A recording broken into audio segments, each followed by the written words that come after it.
Péris, professeure des universités à l'Université Bretagne Sud, où je suis notamment en charge de la direction scientifique de la chaire DCC pour données et connaissances clients,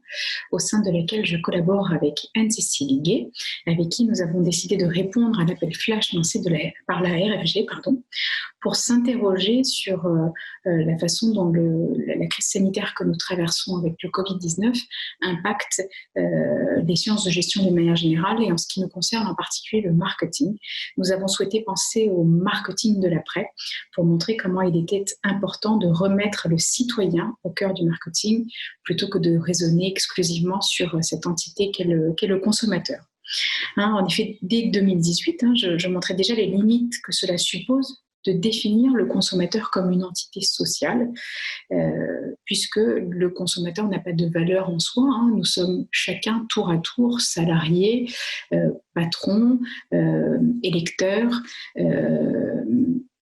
et donc dans des situations qui sont assez diverses, mais toutes interreliées et qui forgent la manière dont nous percevons, dont nous représentons les choses et qui, quand elles sont mieux comprises, permettent probablement d'adopter une démarche marketing beaucoup plus efficace et surtout d'adopter des arbitrages qui sont de nature différente quand on considère la globalité d'un citoyen plutôt que simplement le consommateur.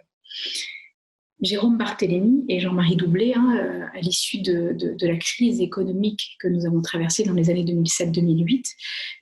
indiquaient déjà le besoin de revenir à l'individu en montrant déjà à l'époque comment on encourait un certain nombre de risques à se limiter à des facteurs souvent très quantitatifs, de court terme et probablement manquant de vision globale et manquant de prise en compte de l'individu que nous souhaiterions appeler le citoyen. Et donc, si on prend le cadre d'analyse qui est le nôtre, à savoir le secteur de la grande distribution, finalement, cette crise, qui correspond donc à un bouleversement de l'ordre préétabli, qui peut être plus ou moins transitoire, plus ou moins durable, permet de réfléchir au contexte que nous avions au préalable et de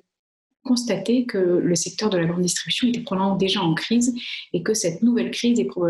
probablement une opportunité pour sortir de la crise. Alors, pourquoi déjà en crise Si on regarde les travaux d'Edgar Morin qui ont été repris récemment par Oussama Bouy et qu'on retient les 4 axes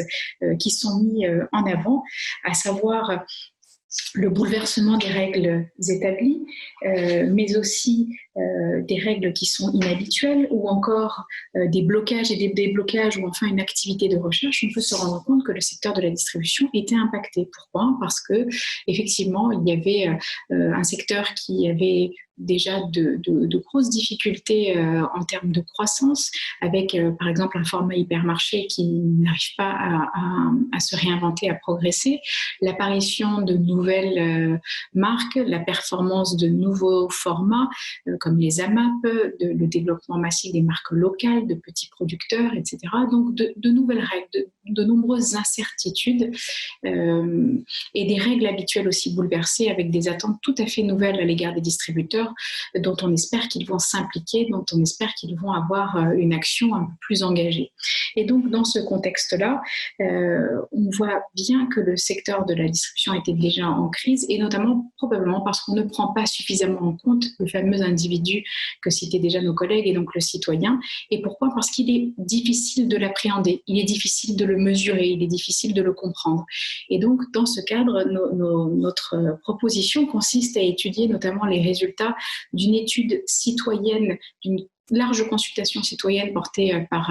le site mec.org qui a invité l'ensemble des Français qui le souhaitaient à s'exprimer. Et il y a eu plus de 20 000 propositions et de 80 000 participants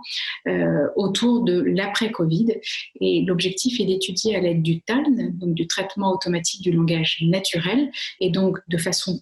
complètement libre, d'observer le discours des répondants lorsqu'il n'est pas orienté, lorsqu'il n'est pas pris simplement dans un cadre de consommation ou dans un cadre juste d'activité professionnelle, mais quand il est dans sa globalité, de façon à mieux comprendre nos schémas, nos représentations et passer d'un marketing qui était déjà passé d'un marketing produit à un marketing consommateur et passer désormais à un marketing plus citoyen et donc de passer de la voix du client à la voix du citoyen et l'écouter à travers cette plateforme pour améliorer notre démarche marketing.